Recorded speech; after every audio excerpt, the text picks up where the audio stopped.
Malam Bapak Ibu Saudara, selamat berjumpa kembali malam hari ini dalam Online Discipleship Revival Total Ministry.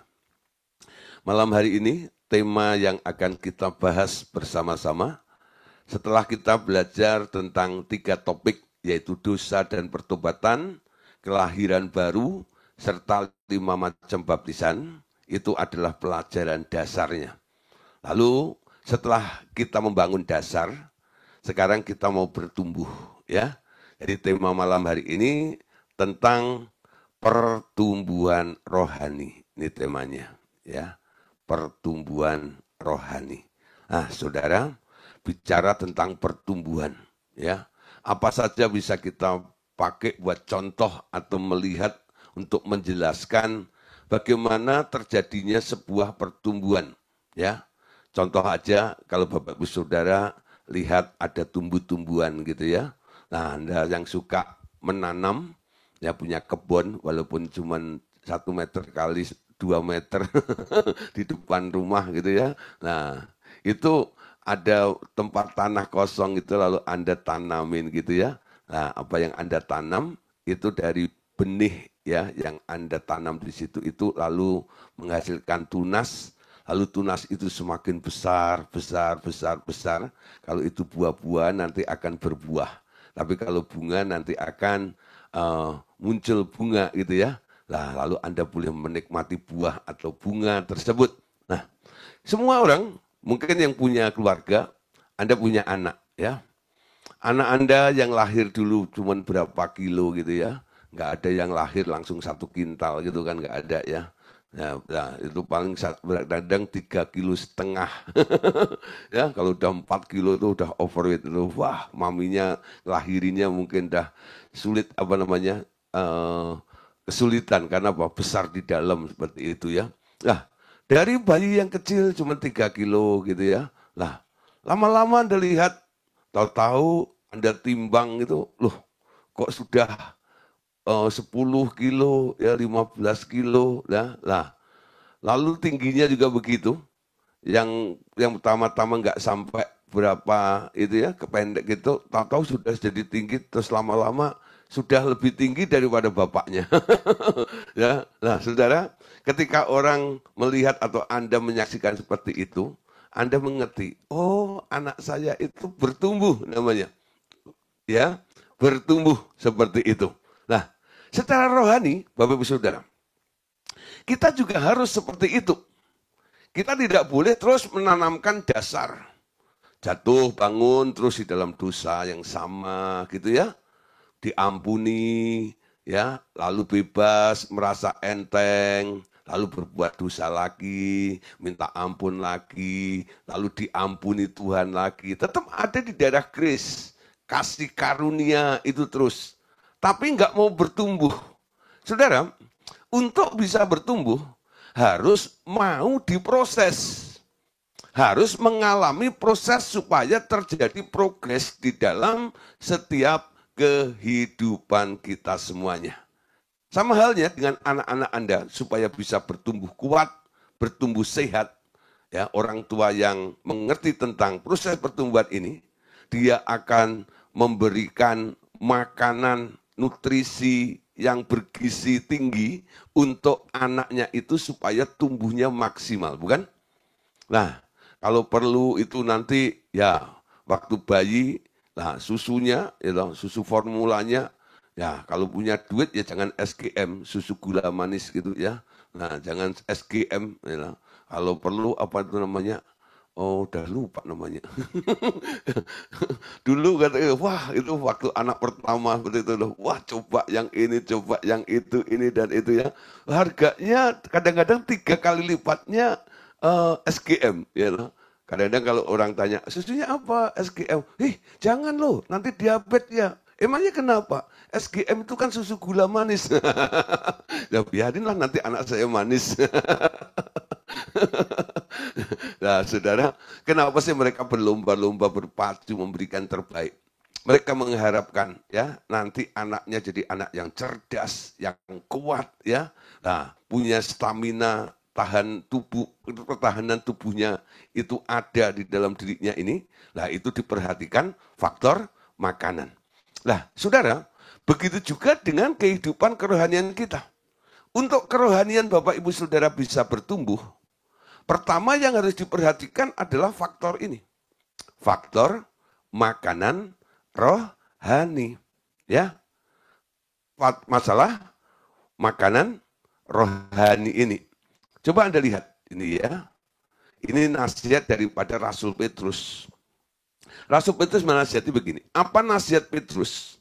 Agar Anda dapat bertumbuh dan beroleh keselamatan. Coba lihat tulisan daripada Petrus dalam 1 Petrus 2 ayat 2.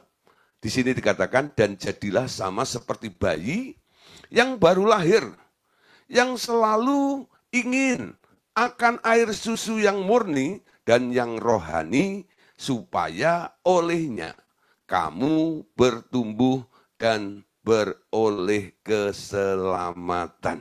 Perhatikan di sini, saudara, ada dua hal yang perlu diperhatikan. Ya, jadilah sama seperti bayi yang baru lahir, yang selalu ingin akan air susu. Ya, air susu yang murni dan yang rohani. Tujuannya supaya oleh air susu yang murni dan rohani itu, kamu boleh bertumbuh dan beroleh keselamatan. Ya, jadi sebagai bayi rohani, Anda harus punya kerinduan seperti seperti bayi yang rindu akan air susu itu loh. Ada kehausan, ya, ada kelaparan rohani di dalam kehidupan Anda. Nah, itu biasanya orang-orang yang baru pertama kali cinta mula-mula dengan Tuhan itu, slogannya kan siang jadi kenangan, malam jadi impian, betul? Ke gereja itu kadang-kadang seminggu bisa 10 kali. Padahal seminggu itu kan cuma 7 hari ya. Tapi betul saudara, saya ngalamin cinta mula-mula seperti itu. Hari Minggu itu bisa ibadah 4 kali saudara. Itu loh, itu lagi ngefans dengan ini ya, dengan itu dan sebagainya gitu. Wah, kejar sana, kejar sini dan itu dan sebagainya. Wah saudara, itu kelompok kami dulu tuh kejar sana, kejar sini dan itu loh. Menunjukkan antusias seperti itu, kerinduan yang luar biasa. Tujuannya apa? Pengen bertumbuh, ya, pengen bertumbuh. Melihat orang yang acuh tak acuh, nggak butuh firman, nggak butuh Tuhan, itu artinya orang yang nggak ingin mengalami pertumbuhan di dalam kehidupan mereka. Saya bersyukur, Bapak Saudara, ya, Bapak Saudara yang setia dalam Zoom meeting malam hari ini. Setiap malam ya, minimal itu ya 60 orang, kadang-kadang 75, 80, ya pernah mencapai 100 lebih juga ya, yang selalu hadir, membawa keluarganya, membawa anaknya ya, satu handphone atau satu laptop itu yang belajar mungkin berapa orang gitu ya. Nah, tapi saya mengucap syukur begini, saudara. Anda ini orang-orang yang lapar dan haus akan Tuhan. Ini menunjukkan ada satu kerinduan untuk bertumbuh. Ya. Pengen tahu banyak tentang kebenaran firman. Sehingga firman itu boleh menjadi makanan bagi rohani Anda. Orang yang banyak dengar firman, orang yang banyak makan firman, mereka yang cepat untuk bertumbuh. Ya. Tidak terus menjadi bayi rohani. Mereka akan bertumbuh lama-lama menjadi dewasa rohani. Itu menurut Petrus ya. Jadi seorang bayi yang baru lahir selalu ingin akan air susu yang murni, yang rohani, supaya olehnya mereka boleh bertumbuh dan beroleh keselamatan. Sekarang menurut Rasul Paulus, seorang yang masih anak kecil secara rohani memerlukan azas-azas pokok dari pernyataan Allah dan masih memerlukan susu, bukan makanan keras. Sebab ia tak mampu memahami ajaran tentang kebenaran, tetapi sesudah masa pertumbuhan tertentu ia harus berubah menjadi pengajar. Nah, ini target yang harus kita kejar. Kita harus bertumbuh, nggak terus jadi murid, ya. Tapi Anda harus punya satu keinginan atau kerinduan, satu hari nanti saya mau jadi kayak Pak Gideon. Saya mau ngajar, ya. Saya jadi pengajar. Nah, saya harap Ibu Saudara, beberapa orang yang selalu kadang-kadang ini lempar-lempar jiwa aja, Pak, tolong Pak, layani dia, Pak, tolong gini. Lalu kadang-kadang saya bilang ini, kamu itu udah lama belajar loh. Ya, harusnya kamu coba layani dia dulu. Nanti kalau ada kesulitan, kamu mengalami kesulitan atau nggak bisa melayani karena hikmatnya kurang dan sebagainya, kamu boleh share, ya, boleh cerita atau boleh minta kami bantu seperti itu, ya. Nah, coba mulai belajar, ya, jangan terus dilempar kepada saya terus gitu, enggak, ya. Nah, saya senang dengan orang-orang yang rajin cari jiwa, ya, kayak Pak Indra itu, Pak Indra itu rajin cari jiwa, ya. Itu nanti seluruh Lipo Karawaci sama Gading Serpong semua ikut pemuridan ya, gara-gara dia. Gitu ya. Pokoknya ketemu orang gitu ya, ikut pemuridan, gitu, ikut pemuridan. Nah, itu bagus. Awal-awalnya begitu ya, karena memang sedang belajar. Nah, sambil belajar begini, ada orang yang membutuhkan pertumbuhan. Nah, tidak digandeng saja. Yuk belajar bareng bersama-sama. Satu kali, nanti kalau sudah lulus, sudah belajar buku 1 sampai 13 ini, nah mulai ya sambil mengulang kembali, kalau diulang nih ya, sambil mengulang kembali gitu ya, nah, untuk memperdalam, Anda mulai mengajar yang lainnya, ya. Lah, saudara, ini penting sekali. Jadi seorang bayi itu hanya ya pengennya disuapin terus, betul nggak ya? Jadi bunyinya bayi itu kan mama, mimi, cucu. Gitu ya. Weh, gitu. Ngapain ya? Laper, suapin susu diem gitu ya. Nah, itu namanya bayi. Ya. Siapa yang suka datang pada Tuhan, lalu bunyinya, weh, gitu ya. Gitu. Nah, itu nadanya bayi, gitu ya. Nanti sama Tuhan diberkati, sama Tuhan ditolong gitu tuh diem gitu ya. Nah, mulai belajar ya untuk bertumbuh menjadi dewasa. Jadi apa yang dikatakan Paulus ini targetnya ia harus bisa berubah menjadi pengajar. Ya, Ibrani 5 ayat 12 sampai 14. Sebab sekalipun kamu ditinjau dari sudut waktu sudah seharusnya menjadi pengajar. Kamu masih perlu lagi diajarkan asas-asas pokok dari pernyataan Allah. Dan kamu masih memerlukan susu, bukan makanan keras. Sebab barang siapa masih memerlukan susu, ia tidak memahami ajaran tentang kebenaran.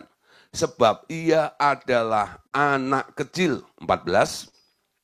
Tetapi makanan keras adalah untuk orang-orang dewasa yang karena mempunyai panca indera yang terlatih untuk membedakan yang baik daripada yang jahat, ya. Jadi yang masih butuh susu, ya, butuh perhatian dan sebagainya itu, dia belum tahu tentang ajaran kebenaran sebab dia masih anak kecil, ya. Harus mulai meningkat. Kalau cari makanan, yaitu firman, jangan makanan yang lembek-lembek. Mulai belajar cari firman yang makanan keras jenisnya. Makanan keras jenisnya. Nah saudara, makanan keras itu nggak gampang dicerna, bukan? Beda kalau makanan yang lembut, ya, atau makanan yang lunak, kayak susu, bubur itu, ya, itu orang ompong aja bisa makan, tuh nggak ya? Asal masuk mulut ditelen, mulut telen, gitu ya. Nah, saudara, nah tapi sekarang kita harus mulai bisa memilah apa yang kita konsumsi untuk bisa bertumbuh menjadi dewasa. Paulus bilang, mereka harus berani makan makanan keras. Ya, ketika makan makanan keras itu, Anda di sini mulai belajar untuk mengunyah, belajar untuk mulai mencerna, ya, mencerna Ada beberapa orang yang nggak bisa makan makanan keras, ketika dia coba makan perutnya ya sakit. Ya, nah ada juga yang nggak bisa mencerna. Seperti itu pencernaannya, kenapa? Karena tidak terlatih. Jadi kita bisa itu karena kita terlatih, latihan. Latihlah dirimu dalam beribadah. Latihlah dirimu dalam mengkonsumsi firman, yaitu makanan keras. Walaupun otak kita ini, perasaan kita ini kadang-kadang nggak bisa terima dengan kebenaran itu, apalagi daging, ya. Tapi kalau ini untuk sebuah modal pertumbuhan, Anda terima saja. Ya. Nah, kadang-kadang bentuknya makanan keras itu kadang-kadang kan bentuknya koreksi. Supaya Anda tidak ada di tempat itu terus, lalu Anda bisa berpindah ke level yang lebih tinggi lagi, lalu mengalami sebuah progres di dalam kehidupan Anda. Amin. Nah, mungkin Bapak Ibu Saudara bertanya, ya, Pak, ya, ciri daripada orang Kristen kanak-kanak itu seperti apa? Ya, orang Kristen kanak-kanak itu mirip atau istilah lainnya sering kita pakai sebagai sering kita pakai istilah yaitu Kristen duniawi. Ya, menjadi orang Kristen tapi pikirannya duniawi. Ada. Ya. Menjadi orang Kristen itu harus berpikiran rohani, bukan? Harusnya. Tapi banyak orang Kristen tapi berpikiran duniawi. Orientasinya semuanya dihubungkan dengan materi. Padahal firman Tuhan mengatakan sejak kamu dibangkitkan bersama dengan Kristus, pikirkanlah perkara yang di atas, bukan yang di bumi. Ya. Jadi ketika kita percaya kepada Tuhan Yesus, harusnya setiap hari apa yang kita pikirkan? Hal-hal yang di atas, di mana Kristus ada di sana. Tahu tentang apa yang Tuhan sedang pikirkan, tahu tentang apa yang Tuhan sedang rasakan, lalu kita melakukan apa yang Tuhan pikirkan, lalu kita mengerjakan apa yang Tuhan sedang rasakan. Paulus juga mengatakan, ya, hendaklah kamu berpikir dan memiliki perasaan yang sama seperti Kristus. Itu tingkat-tingkat pertumbuhan yang menunjukkan bahwa kita menjadi orang Kristen yang bukan kanak-kanak, tapi menjadi orang Kristen yang dewasa. Yuk kita lihat ciri-ciri daripada seorang manusia duniawi atau Kristen kanak-kanak itu seperti apa. Seorang manusia duniawi mempunyai ciri sebagai berikut. Makanan rohani mereka adalah susu, bukan makanan keras. Masih ada perasaan iri hati dan perselisihan. Dan mereka masih membagi tubuh Kristus dalam golongan-golongan dan aliran-aliran. Ya, kita lihat ayatnya dalam 1 Korintus pasal 3, ayat 2 sampai ayat yang keempat. Susulah yang kuberikan kepadamu, bukanlah makanan keras. Sebab kamu belum dapat menerimanya. Dan sekalipun kamu belum dapat menerimanya, ya, sekarang pun kamu belum dapat menerimanya. Karena kamu masih manusia duniawi. Sebab jika di antara kamu ada iri hati dan perselisihan, bukankah hal itu menunjukkan bahwa kamu manusia duniawi dan bahwa kamu hidup secara manusiawi? 4. Karena jika seseorang berkata, aku dari golongan Paulus, dan yang lain berkata, aku dari golongan Paulus, bukankah hal itu menunjukkan bahwa kamu masih manusia duniawi yang bukan rohani? Ya, ciri-ciri daripada mereka yang masih kanak-kanak ini selalu susu, ya toh? Yang dicari susu. Susu itu apa sih, saudara? Ya, susu itu adalah makanan yang sudah dicerna, betul? Yang sudah diolah, yang sudah dilembutkan. Nah, banyak orang Kristen kadang-kadang sukanya baca renungan harian. Ya, renungan harian. Anda tahu, renungan harian itu kalau Anda baca itu sangat menyenangkan dan enak dan cepat dipahami, bukan? Kenapa? Karena renungan harian itu sudah ada topiknya, lalu sudah ada ayatnya, lalu ayatnya itu dijabarkan, diuraikan. Nanti ketika Anda membaca, Anda bilang, oh ini gue banget nih ya, ini cocok banget dengan saya ini, gitu ya. Ya, nah saudara, tapi Anda tahu, siapa yang bikin artikel daripada renungan harian itu? Ya, ya pasti hamba Tuhan ya. Hamba Tuhan, mereka bikin nih, ya, artikel itu, lalu nanti dicetak nih, ya, lalu dikumpulkan dari beberapa hamba Tuhan, ya, tanggal 1 siapa, tanggal 2 siapa, 3, 4, 5, 6, 7, 8, 9, 10, ya, sampai tanggal 30, 31, lalu jadilah bulan Maret, renungan bulan Maret, ya, renungan bulan Maret, ya. Nah, saudara, yang bikin artikel, dia mengunyah, betul? Dia mencoba untuk membuat sebuah kerangkanya, lalu menguraikannya, untuk membuat kerangka dan mendapatkan uraiannya itu, dia juga butuh pengenalan kebenaran itu. Dia harus tahu kebenarannya, yang datangnya dari Tuhan. Dia cari dengan Tuhan, dia cari dengan Tuhan. Jadi yang membuat artikel itu disebut orang dewasa rohani. Ya, dewasa rohani. Tapi orang yang membacanya, dia adalah kanak-kanak rohani. Karena apa? Jadi untuk mengerti, memahami, artikel itu nggak usah mikir, nggak usah doa puasa, nggak usah merenungkan, nggak usah nanya Tuhan. Betul? Pokoknya uraiannya sudah ada di situ. Makanya dibikin praktis. Renungan harian itu nggak panjang-panjang. Jadi sistematis, poin-poinnya, contohnya itu harian seperti itu, dan biasanya makalahnya itu atau artikelnya nggak terlalu berat, ya, enteng-enteng gitu. Solusi hidup ajalah seperti itu ya. Dan itu banyak orang membeli renungan harian tersebut. Ya, nah saudara, saya dulu pernah ditawarin untuk ikut mengisi salah satu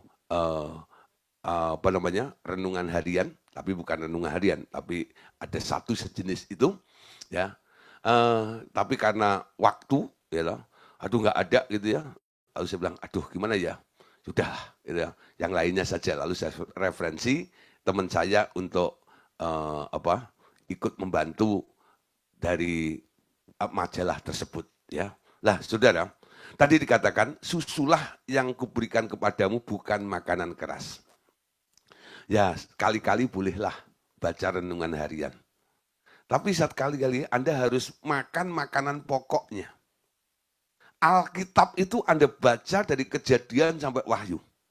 Siapa di sini yang sudah membaca Alkitab dari Kejadian sampai Wahyu? Ada enggak? Sudah. Siapa yang sudah membaca 2 kali? Siapa yang sudah membaca berkali-kali? Saya tidak tanya siapa yang membaca di pinggir kali, tidak ya. Nah, ya. Nah, siapa yang sudah membaca 5 kali? Wis, ternyata orang Semarang, wih, Bu Eva, Bu Maria Nangoy, yoi. Pak Indra nggak ngangkat tangan. Nah, saudara, kita lihat ini ya. Ternyata banyak yang sudah baca ya, lebih dari 3 kali, lebih dari 5 kali, ya. Nah, baca saudara. Ketika Anda membaca pertama, Anda ngerti nggak? Nggak ngerti sama sekali. Nggak ngerti alias babar belas, betul nggak ya? Nah, nggak ngerti sama sekali. Nah, ada orang saya bimbing untuk membaca kitab suci.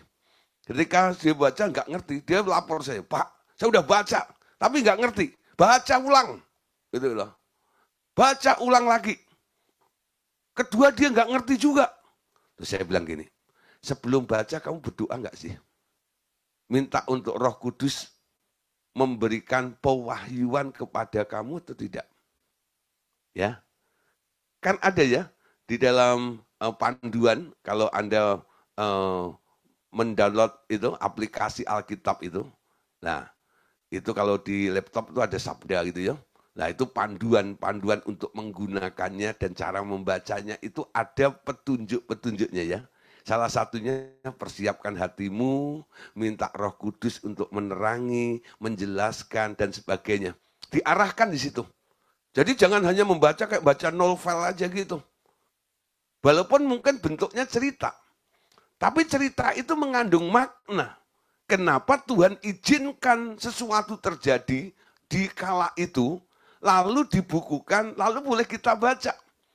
Kadang-kadang Tuhan berbicara melalui kisah-kisah. Ya, dari semua apa yang pernah terjadi di dalam Alkitab. Kadang-kadang Tuhan juga bicara melalui ayat-ayat tertentu dan sebagainya. Nah, saudara, disinilah Alkitab ini itu sebenarnya makanan keras. Ya, karena apa? Ketika Anda membaca, Anda nggak ngerti. Anda membutuhkan ya waktu untuk merenungkannya, betul? Untuk merenungkannya. Yang kedua, saudara, makanan keras itu apa? Makanan keras itu adalah rema. Ya, jadi Anda tanya Tuhan, lalu Tuhan menjawab kepada Anda. Nah, ini keras banget. Kenapa saudara? Ini membutuhkan satu konsentrasi yang lebih lagi daripada sekedar membaca Alkitab. Amin. Butuh sebuah persekutuan dengan Tuhan. Butuh sebuah konsentrasi dengan Tuhan. Buka telinga, betul? Mau nurut sama Tuhan. Nah, bisa dengar suara Tuhan di sini. Amin. Jadi orang yang sudah bertumbuh, mereka bukan hanya disuapin, tapi mereka sudah mulai bisa menangkap sendiri suara Tuhan dalam kehidupan mereka. Jadi kalau masih ada yang nanya, ya loh, Pak Gideon, ya loh, Pak Gideon dengar apa tentang saya? Kata Tuhan apa? Nah, itu menunjukkan Anda masih kanak-kanak. Butuh bantuan orang lain. Betul? Tolong Pak, Bapak doa puasa, Bapak kan udah masih gemuk gitu, biar kurus sedikit gitu loh gitu ya.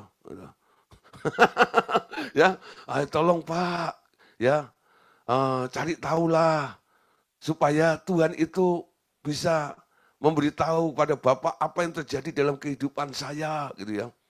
Kan ada sih orang-orang seperti itu ya. Jadi dia cari orang-orang dalam tanda kutip hamba-hamba Tuhan yang peka dengan suara Tuhan, lalu dia hanya terima matangnya aja. Betul nggak ya? Terima jadi seperti itu. Itu menunjukkan Anda masih kanak-kanak. Ya, mereka yang mau mencari kebenaran, menemukan kebenaran, merekalah yang boleh disebut sudah bertumbuh. Semakin dewasa, ya, mereka punya indera yang terlatih, kata firman. Sehingga mampu membedakan, betul? Mana yang baik dan mana yang jahat. Ya, nah ciri daripada kanak-kanak yang lainnya. Masih ada iri hati. Ya, masih ada iri hati. Temennya diberkati, tetangganya diberkati, iri. Lalu bilang, itu pasti korupsi itu. Ya. Temennya punya TV, ya ganti TV, ya 55 inch gitu ya. Anda nggak mau kalah, beli bioskop. Gede gitu ya. Nah, lalu nontonnya di luar alias mesbar ya. Gerimis bubar gitu ya. Wes ya. Layar tancap. Iri gitu ya. Ya, tetangga ganti mobil gitu. Wah, rasanya gini ya. Gua kalau nggak ganti ini gimana nih? Lalu utang sana, utang sini, lalu gali lubang, tutup lubang, akhirnya kecemplung lubang sendiri, ya. Nah, masih punya iri. Lalu menggolong-golongkan orang. Ya. Jadi mengatakan, aku dari golongan Apolos. Ya. Aku dari golongan Paulus. Ya. Kamu dari golongan apa? Nah, dulu saudara ada beberapa tokoh di situ ya. Paulus, Apolos, dan Kefas. Kefas itu Petrus, ya. Jadi ada pengikutnya Petrus, ada yang pro dengan Paulus, dan ada juga yang pro dengan Apolos. Ya. Lalu mereka yang ngefans dengan Apolos ini, ya, Dia kalau ketemu ya, dengan yang ngefans dengan Paulus, ya, mulai bilang ini, gua gulungan Apollos tahu. Yang dari Paulus bilang, gua gulungan Paulus tahu. Ya. Yang satu, gua gulungan Kepas tahu. Nah, gitu ya. Nah, ada beberapa orang kadang-kadang itu, gua ini gulungan revival total ministry tahu.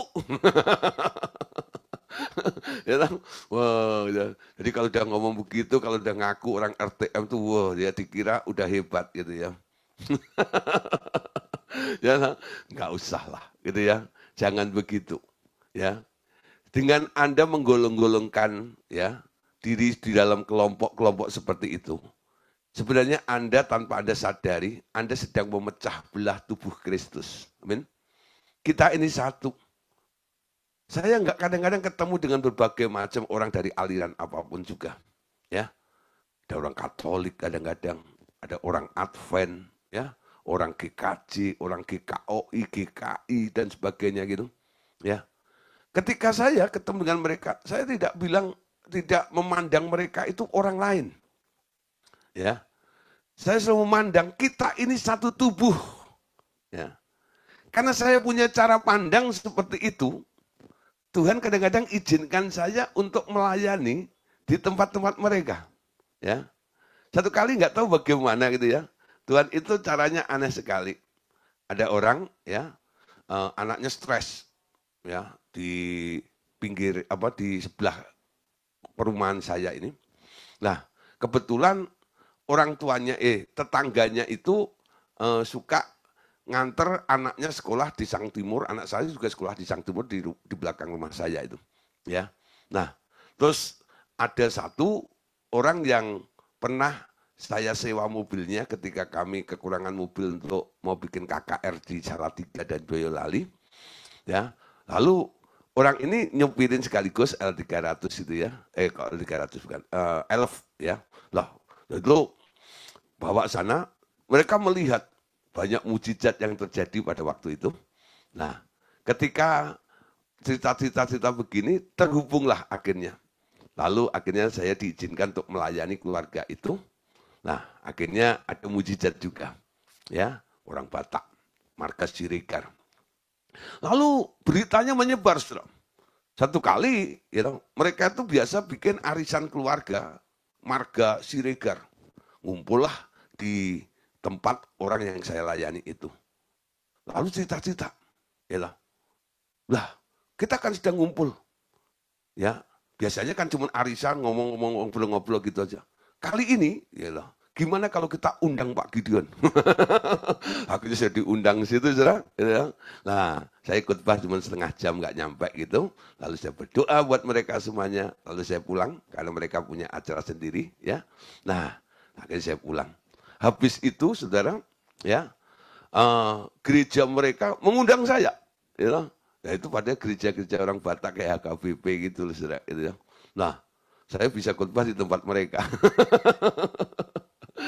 Itu lucu sekali ya. Jadi karena saya tidak menggolongkan, kamu orang HKBP, kamu nggak bahasa roh kan, gitu ya. Saya nggak melihat seperti itu, nggak memecah belah tubuh Kristus. Nah, orang yang dewasa, mereka tidak memecah tubuh Kristus dengan menggolong-golongkan dirinya dari kelompok-kelompok tertentu. Amin. Sehingga lagunya cuma satu. Ku tak pandang dari gereja mana. Nah, asal kau berdiri atas firman-Nya. Kau saudaraku, kau saudariku. Nah, tiada yang dapat memisahkan kita. Nah, ya. Tiada yang dapat memisahkan kita. Amin. Dengan menggolong-golongkan diri, merasa diri paling hebat dari kelompok yang lain. Itu menunjukkan bahwa Anda masih kanak-kanak juga. Amin.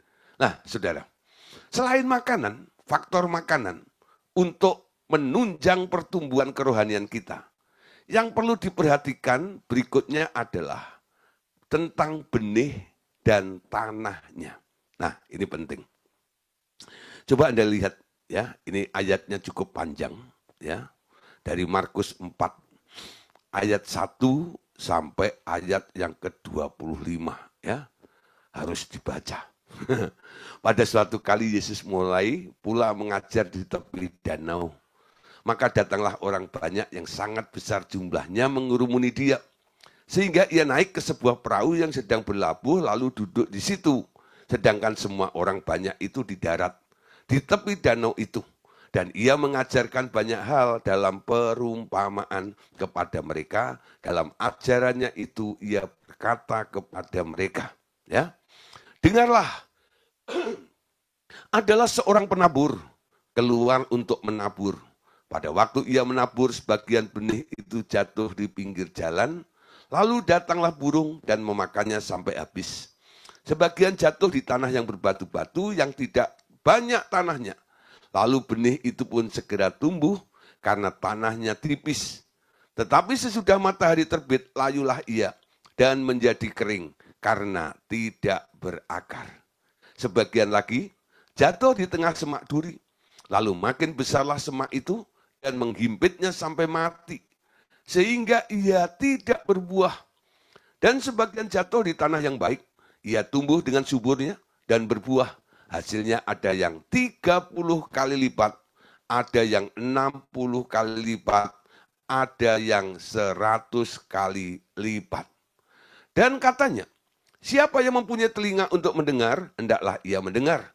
Ketika ia sendirian, pengikut-pengikutnya dan ke-12 murid itu menanyakan dia tentang perumpamaan itu. Jawabnya, kepadamu telah diberikan rahasia kerajaan Allah. Tetapi kepada orang-orang luar, segala sesuatu disampaikan dalam perumpamaan. Supaya sekalipun melihat, mereka tidak menanggap, sekalipun mendengar, mereka tidak mengerti. Supaya mereka jangan berbalik dan mendapat ampun. Lalu ia berkata kepada mereka, tidakkah kamu mengerti perumpamaan ini? Kalau demikian bagaimana kamu dapat memahami semua perumpamaan yang lain? Penabur itu menaburkan firman. Orang-orang yang di pinggir jalan, tempat firman itu ditaburkan ialah mereka yang mendengar firman. Lalu datanglah iblis dan mengambil firman yang baru ditaburkan di dalam mereka. Demikian juga yang ditaburkan di tanah yang berbatu-batu.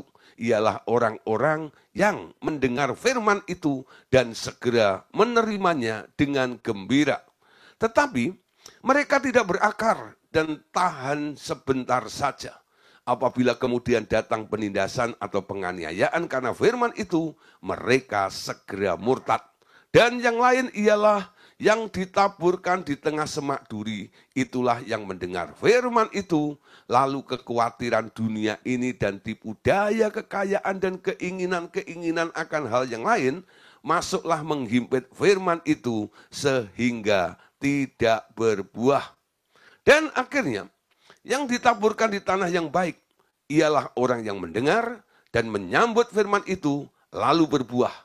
Ada yang 30 kali lipat, ada yang 60 kali lipat, dan ada yang 100 kali lipat. 21. Lalu Yesus berkata kepada mereka, orang membawa pelita bukan supaya ditempatkannya di bawah gantang atau di bawah tempat tidur, melainkan supaya ditaruh di atas kaki dian. Sebab tidak ada sesuatu yang tersembunyi, yang tidak akan dinyatakan, dan tidak ada sesuatu yang rahasia, yang tidak akan tersingkap. Barang siapa mempunyai telinga untuk mendengar, hendaklah ia mendengar. Lalu ia berkata lagi, camkanlah apa yang kamu dengar. Ukuran yang kamu pakai untuk mengukur akan diukurkan kepadamu. Dan di samping itu akan ditambahkan lagi kepadamu. Karena siapa yang mempunyai, kepadanya akan diberi, tetapi siapa yang tidak mempunyai apapun, juga yang ada padanya akan diambil daripadanya. Lah, Bapak Saudara, dalam ini ya, dalam perikop yang kita baca pada malam hari ini, dalam perumpamaan penabur ini, ya, apakah yang dimaksud dengan benih itu? Ya, apa yang dimaksud dengan benih itu? Yang dimaksud dengan benih itu adalah firman Allah. Ya, tangkap baik-baik saudara. Ya, yang dimaksud benih itu adalah firman Allah. Nah, jadi benih itu adalah firman firman. Amin. Nah, sekarang faktor yang kedua adalah tanahnya. Tanah yang menerima taburan itu ialah hati orang yang mendengar taburan firman itu. Di sini ada 4 macam tanah, yaitu A. Tanah pinggir jalan. B. Tanah yang berbatu-batu. C. Tanah semak duri, ya. Lalu D. Tanah yang baik. Jadi ada tanah pinggir jalan, ada tanah yang berbatu-batu, lalu ada tanah yang penuh dengan semak berduri, lalu ada tanah yang baik, ya. Nah, tentang benih kita sudah tahu bahwa itu adalah firman. Sekarang 4 macam tanah ini perlu kita jelaskan, ya. Tentang tanah pinggir jalan. Apa artinya tanah pinggir jalan itu? Anda boleh melihat dalam Markus 4 ayat 15 tadi, ya. Orang-orang yang di pinggir jalan, tempat firman itu ditaburkan ialah mereka yang mendengar firman.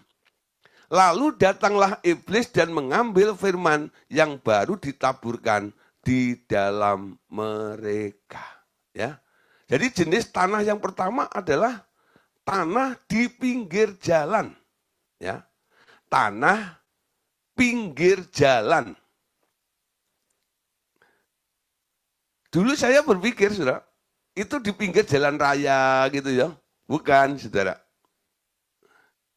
Ini konteksnya adalah menabur di ladang atau di sawah. Ya. Di sawah itu ada jalannya, betul? Ini bukan jalan raya. Tapi jalan yang ada di tengah sawah itu loh. Tanahnya sama, betul? Dengan tanah yang ditanami. Tapi jalan itu kondisinya berbeda dengan tanah yang ditanami dengan tanaman tadi. Jalan itu yang tadinya adalah dari tanah yang lembek, lalu dikeringkan, dipadatkan, diinjak-injak sampai keras, betul? Supaya nggak longsor ketika nanti ada orang lewat, betul? Jadi tanah di pinggir jalan ini, tanah pinggir jalan ini, itu artinya apa? Tanah yang memang didesain, ya, tanah yang memang dibuat seperti itu supaya keras, ya, supaya keras. Ada orang-orang seperti ini ya, hatinya keras. Tuhan bilang seperti tanah pinggir jalan. Kenapa ada orang hatinya keras? Padahal ketika Allah menciptakan hati ya di dalam diri manusia itu, hatinya awalnya baik, hati yang lembut, yang merespon. Betul? Tapi kenapa hati manusia itu jadi keras? Pengalaman kehidupan membuat hati seseorang bisa jadi keras. Contoh ya, kalau Anda punya teman atau punya anak gitu ya, nanti yang dididik ya dengan diintimidasi, itu ya, diinjak-injak harga dirinya, diolok-olok, direndahkan terus dan sebagainya. Mungkin dia minder ya, tapi akhirnya lama-lama dikeraskan hatinya. Kenapa? Karena diinjak-injak seperti itu. Nah, ada orang-orang yang seperti itu kondisinya. Sehingga ketika Anda mendekati mereka, lalu Anda mencoba untuk memberitakan firman kepada mereka, mereka tidak dengan mudah bisa menerima pemberitaan firman itu. Selalu menolak. Ya, selalu menolak. Itu bukan buat gua. Ya, hatinya keras seperti itu. Nah, itu menunjukkan itulah contoh hati seperti tanah di pinggir jalan.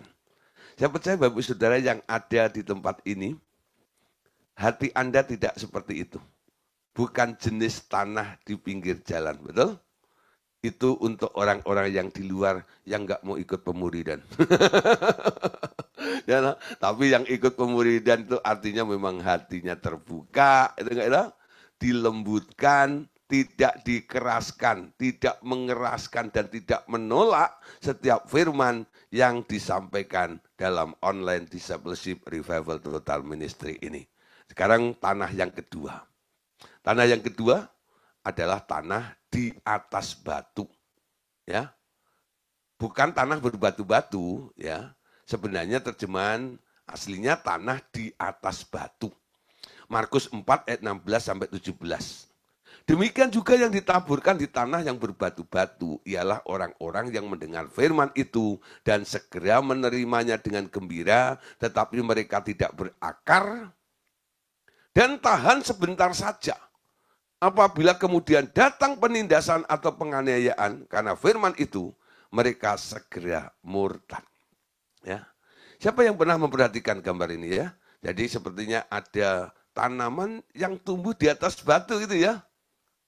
Nah, sampai kapanpun nggak ada tanaman yang bisa tumbuh di atas batu itu nggak ada, betul nggak ya? Tapi kadang-kadang Anda bisa melihat ya, ada tanaman yang kelihatannya itu tumbuh di atas batu ya. Kalau Anda amati dengan cermat, sebenarnya di atas batu itu ada tanahnya. Kalau enggak di celah-celahnya batu itu ada tanahnya, sehingga benih yang jatuh di tanah yang di atas batu itu, lalu boleh bertumbuh menjadi pohon, menjadi tanaman seperti itu. Ya, nah saudara. Namun Anda tahu, tanah di atas batu itu beda dengan tanah sejatinya. Tanah di atas batu itu tipis, saudara. Ya, ketika ada penyinaran matahari yang begitu kuat, matahari yang terik itu membuat pohon itu layu, lalu mati. Kenapa? Karena akar daripada pohon itu tidak mendapatkan batang air yang di bawah sana. Dia mentok di batu itu karena tanahnya tipis. Sehingga ketika terjadi penindasan, ya, dia tidak tahan karena tidak berakar kuat di situ ya. Dia hanya tahan sebentar saja. Nah, banyak ya orang-orang kadang-kadang nih dengar firman gitu ya. Wis, firmannya bagus nih, gitu ya. Belum pernah dengar saya seperti ini. Lalu terima dengan gembira firman itu. Lalu mencoba untuk cerita kepada keluarganya, cerita kepada sahabatnya, gitu ya. Ketika dia cerita dengan senang hati karena menerima firman itu, lalu dia bilang, hati-hati loh, itu sesat. Gitu ya. Weh, saudara, habis itu ya dia nggak nongol lagi. Gitu ya. Kenapa? Karena ditindas. Karena penindasan. Adanya penganiayaan. Karena firman itu, lalu mereka segera murtad. Meninggalkan Tuhan atau menolak firman tersebut. Amin. Itu tanah yang kedua.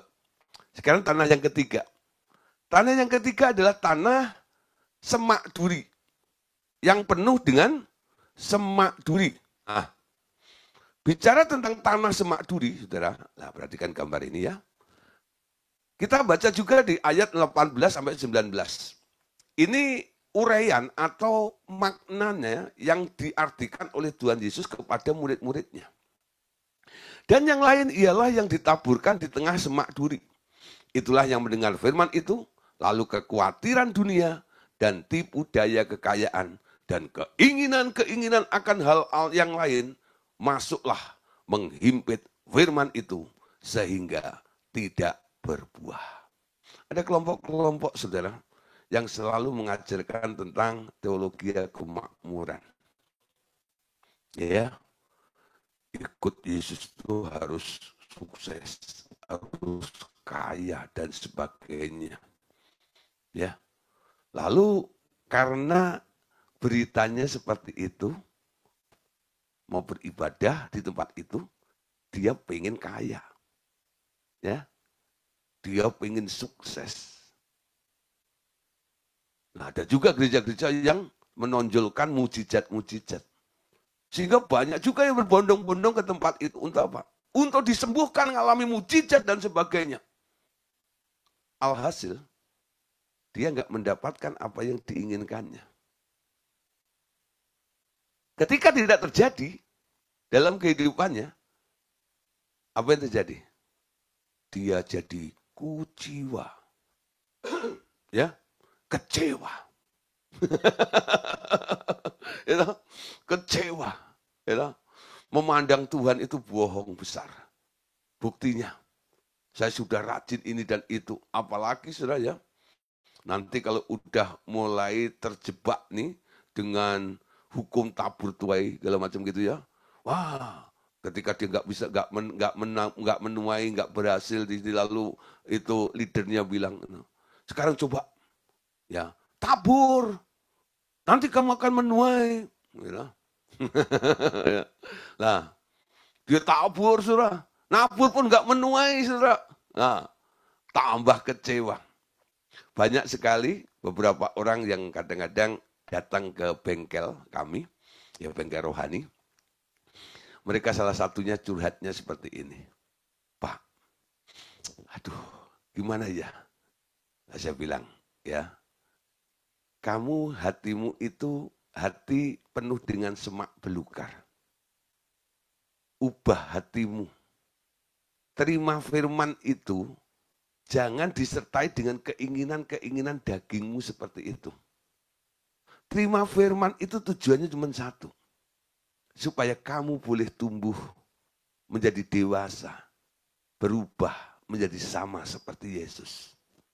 Tentang yang lainnya itu, kalau Tuhan percayakan, kalau Tuhan izinkan terjadi dalam hidup Anda, itu bonusnya.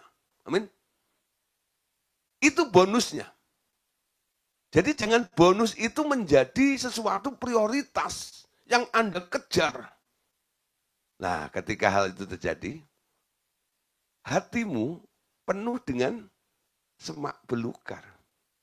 Keinginan-keinginan sana, sini, keinginan itu, keinginan ini, dan itu, dan sebagainya. Ya, keinginanmu fokuskan aja satu. Tuhan, keinginanku cuma satu. Aku mau bertumbuh, mau diubah menjadi serupa dengan Engkau. Ubah aku Tuhan. Ya, jadikan aku Tuhan. Cepat berubah menjadi seperti Engkau. Bertumbuh secara maksimal. Nah, hal-hal seperti itu yang harus Anda develop dalam pertumbuhan ini menjadi prioritas pertumbuhan Anda. Amin. Dan nanti akan menyingkirkan banyak keinginan yang mungkin itu menjadi kebutuhan dalam kehidupan Anda juga sih. Ya. Tapi sekarang karena Anda bisa memprioritaskan Tuhan di dalam kehidupan Anda, apa yang menjadi kebutuhan Anda itu bukan lagi menjadi keinginan Anda. Hatimu enggak dipenuhi dengan semak-semak belukar. Amin. Itu benihnya tumbuh saudara. Tapi dihimpit. Enggak ngalami pertumbuhan yang maksimal. Enggak berbuah maksimal. Ya, kenapa? Karena dihimpit itu. Seperti itu. Dihimpit oleh karena keinginan-keinginan tersebut. Nah, tanah yang keempat. Nah, ini tanah yang diharapkan oleh Tuhan yang terjadi dalam kehidupan kita, yaitu tanah yang baik. Markus 4 ayat 20, dan akhirnya yang ditaburkan di tanah yang baik ialah orang yang mendengar dan menyambut firman itu, lalu berbuah. Ada yang 30 lipat, ada yang 60 kali lipat, dan ada yang 100 kali lipat. Amin. Kenapa tanah hatinya disebut tanah yang baik? Tanah yang baik itu tidak terjadi begitu saja. Tanah yang baik itu adalah tanah yang diolah. Tanah yang dipersiapkan. Amin. Anda lihat Pak Tani, kalau dia mau menanam padi, sebelum padi itu ditanam, apa yang dilakukan oleh Pak Tani? Tanah itu dibajak, betul? Nah, lalu diambil kotoran-kotorannya itu ya, itu kan dicari sampai tanahnya benar-benar tanah yang baik. Sehingga nanti yang tumbuh itu padi semuanya. Enggak ada yang mengganggu. Ya. Proses pembajakan tanah itu membutuhkan energi. Zaman dahulu sebelum mereka memakai luku atau bajak itu yang ditarik oleh sapi, mereka dulu cangkulin dulu sudah.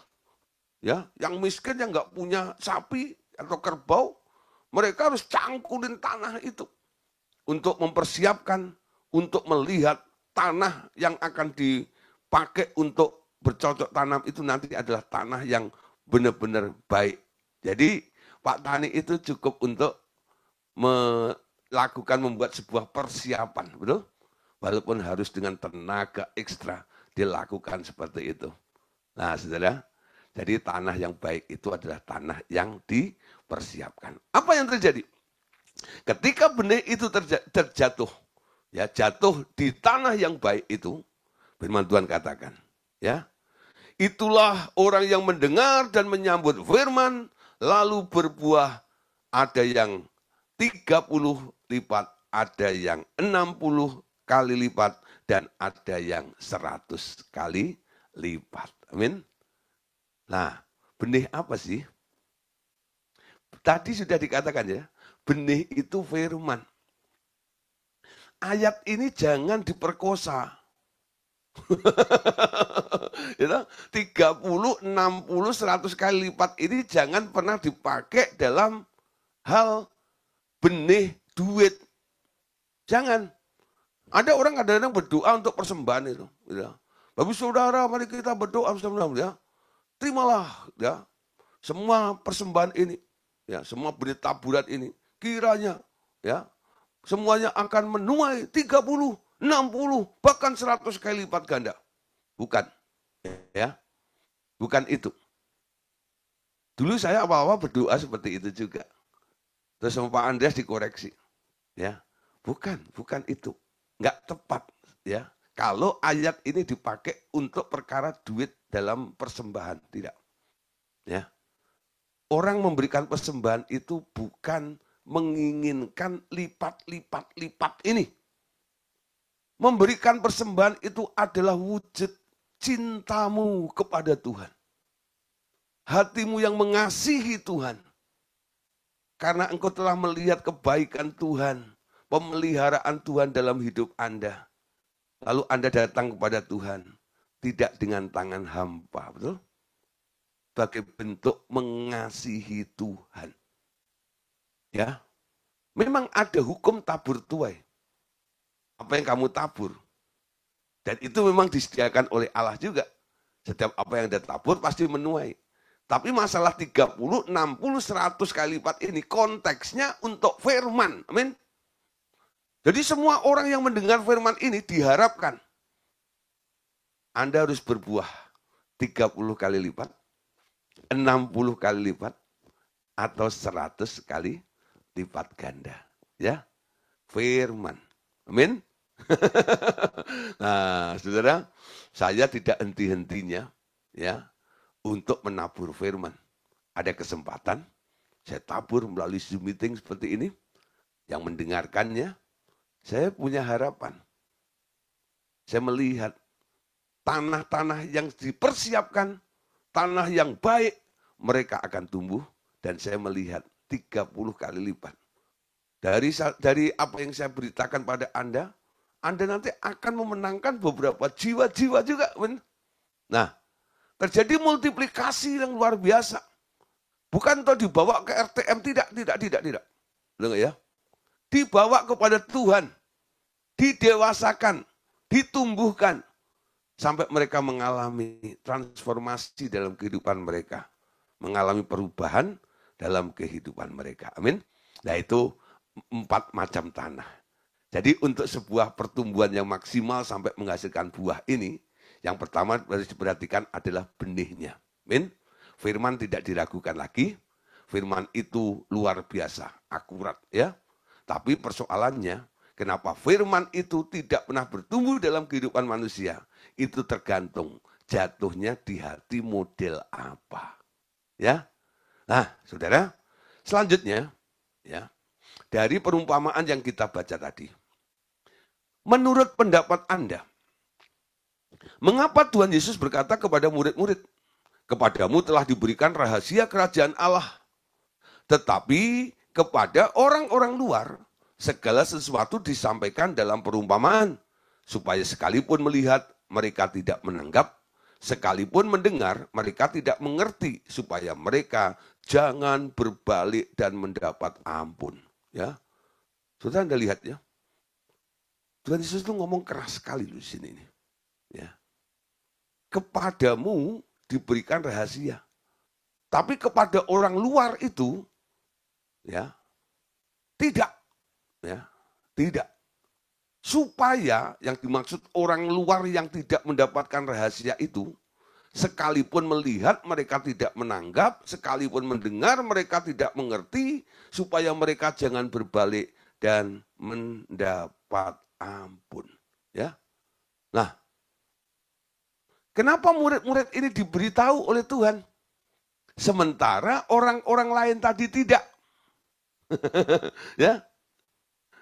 Kenapa Tuhan hanya memberitahu arti dari perumpamaan itu kepada murid-muridnya? Sementara orang-orang lain itu kok hanya mendengar tapi tidak tahu maknanya. Ya. Kenapa saudara? Kalau Anda melihat kisah itu, murid-murid itu mendengar, ya, mendapatkan rahasianya. Karena murid-murid itu mau bertanya. Ya. Murid itu mau tanya ketika tidak ngerti. Jadi, murid-murid bertanya, tetapi mereka yang lain tidak bertanya apa arti perumpamaan itu. Jadi orang-orang disebut orang luar itu, mereka dengar bersama dengan murid-murid itu, nggak ngerti pulang. Ya, makanya setelah acara online discipleship ini, saya beri waktu 1 jam ya. Untuk apa? Diskusi, ada pertanyaan. Ada orang yang kadang-kadang, udahlah, nanti kalau ada yang nanya, ya saya dengar aja lah. Padahal mereka nggak ngerti gitu ya. Nah, kalau Anda bersikap seperti itu, sebenarnya Anda digolongkan orang luar ini. Bukan orang luar negeri, orang luar yang tidak mendapatkan rahasia kerajaan Allah tersebut, ya. Nah, saudara, jadi murid ini mau nanya, apa yang dilakukan oleh murid-murid ini sekarang jadikan prinsip juga dalam kehidupan kita. Kalau Anda nggak ngerti, Anda tanya. Tanya sama siapa? Roh Kudus. Amin. Ketika Anda membaca firman Alkitab lalu Anda nggak ngerti tentang firman itu, jangan buru-buru ambil handphone lalu telepon Pak Gideon. Pak Gideon, ayat ini artinya apa ya? Nah, mungkin saya hanya bisa menjawab sebatas apa yang pernah saya alami di sekitar firman itu. Dan itu belum tentu cocok dengan apa yang Tuhan mau sampaikan kepada Anda, betul? Jadi kalau Anda nggak ngerti, Anda berhenti baca firman itu, lalu Anda menghadap Tuhan. Atau Anda ngomong sama Roh Kudus. Firman ini artinya apa? Lalu tunggu jawaban dia. Dia pasti jawab, saudara. Ya, dia pasti jawab.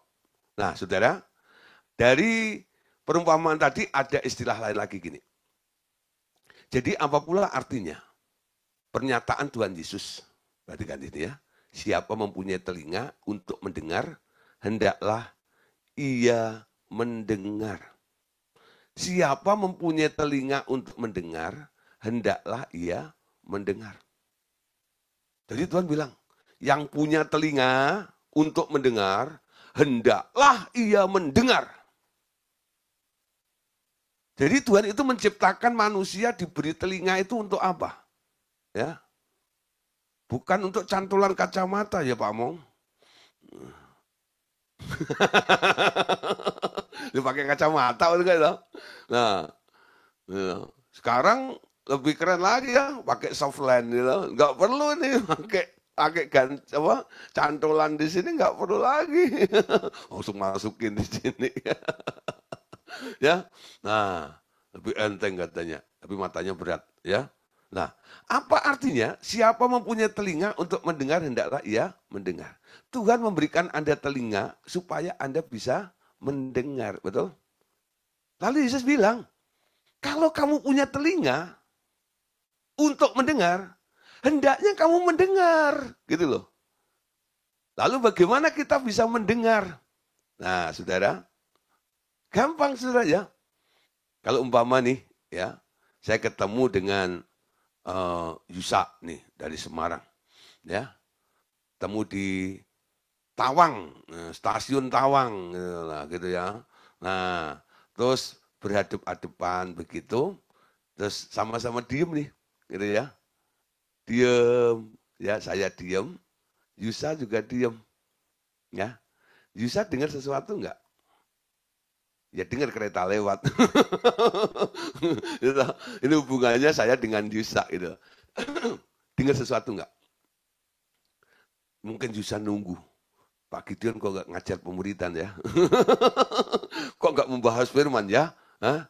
Ya, mungkin nunggu ya. Tunggu-tunggu saya enggak ngomong sama sekali. Ya. Nah, supaya Yusa ini bisa mendengar saya ngomong apa? Yusa pancing dengan pertanyaan. Pak Gideon. Gitu ya. Ketika dia panggil saya, Pak Gideon, saya ngomong kan, ada apa? Betul, itu. Dia dengar dong. Dia dengar karena nanya. Dia dengar karena nanya. Ada banyak orang kalau dibilang, kamu harus dengar suara Tuhan. Dia selalu bilang, aduh susah Pak, dengar suara Tuhan itu karunia orang tertentu. Kami orang awam itu nggak bisa dengar suara Tuhan. Siapa bilang? Anda punya telinga nggak? Kalau punya telinga, Anda bisa dengar. Amin. Termasuk dengar suara Tuhan. Coba Bapak Saudara, karena telinga itu tidak jauh dari tangan Anda. Coba pegang, telingamu masih dua enggak?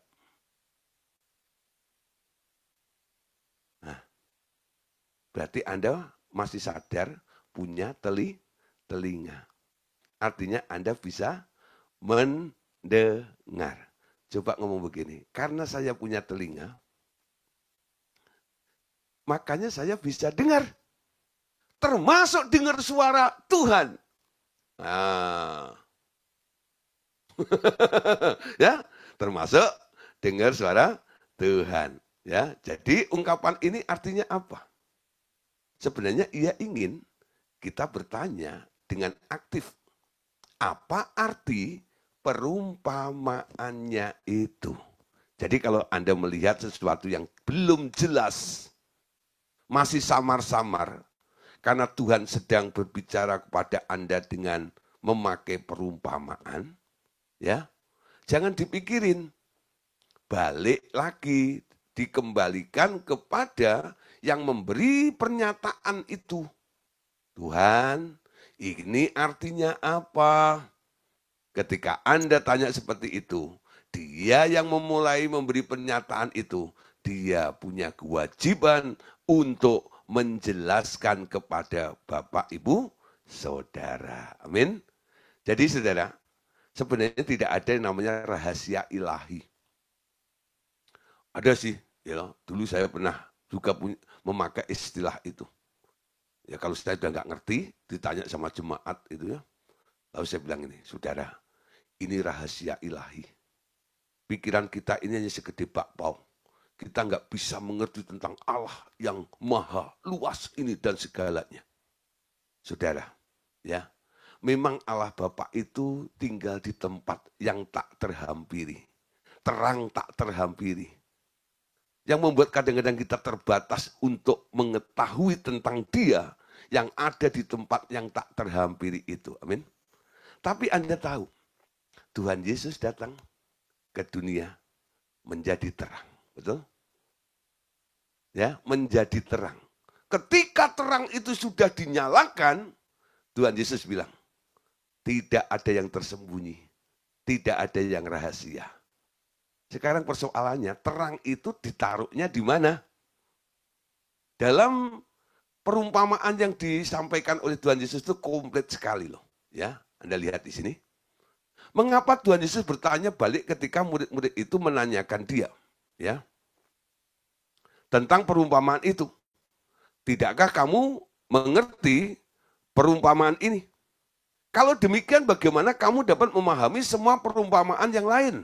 Ya, saudara, ternyata perumpamaan penabur itu adalah dasar dari semua perumpamaan yang lain. Jadi perumpamaan penabur itu dibuat oleh Yesus pertama kali dia bikin perumpamaan. Ya. Kalau Anda ngerti tentang arti perumpamaan penabur ini, Anda akan bisa mengerti tentang arti perumpamaan yang lain. Perumpamaan tentang pukat, perumpamaan tentang talenta, perumpamaan yang lain-lain itu Anda bisa mengerti kalau Anda lebih dahulu mengerti tentang perumpamaan ini. Jadi perumpamaan tentang benih dan tanah itu, penabur itu dasarnya. Karena berbicara tentang hati dan bagaimana sikap kita kepada Tuhan. Ya. Sehingga banyak penyingkapan-penyingkapan yang Tuhan akan berikan kepada kita. Ya.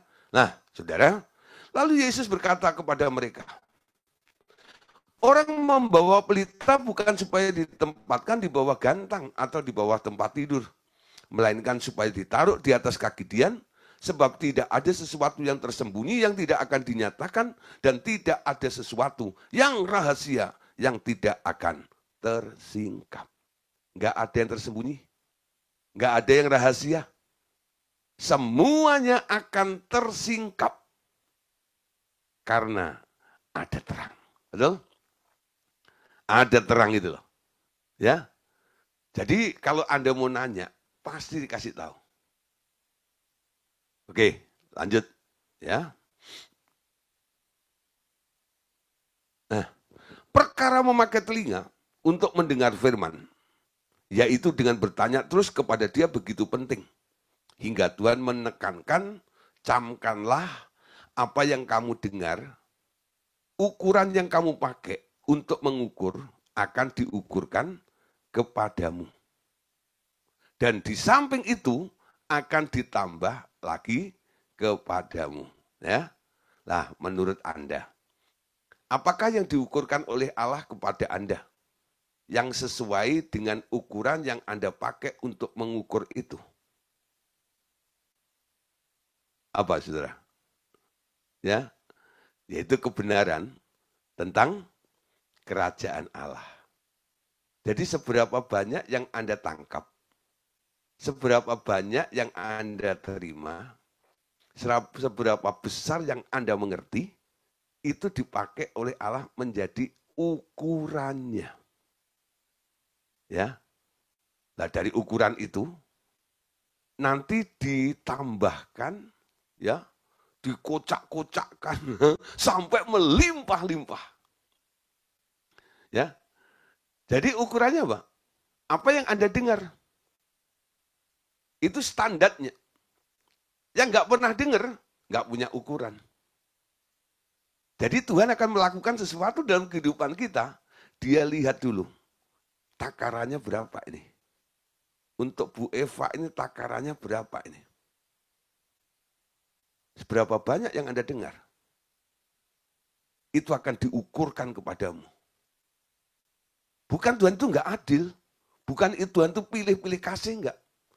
Dia melakukan segala sesuatu di dalam diri manusia itu. Dia lihat dulu takaran yang ada di dalam diri Anda itu. Semakin takaran di dalam hidup Anda itu semakin besar, anugerahnya semakin besar. Amin. Buat takarannya lebih besar, amin. Rajin-rajin mengetahui, mengenal rahasia kerajaan Allah. Semakin banyak pengertian yang Anda dapat, semakin banyak juga hal yang akan terjadi di dalam kehidupan kita. Amin. Oke, Bapak Ibu Saudara, malam hari ini sampai di sini dulu ya. Besok kita akan lanjut ya tentang menanam dan menyiram ya. Nah, setelah ditanam harus disiram supaya apa? buahnya nanti maksimal, pertumbuhannya juga semakin cepat. Ya, oke. Terima kasih Tuhan Yesus memberkati kita semuanya. Amin.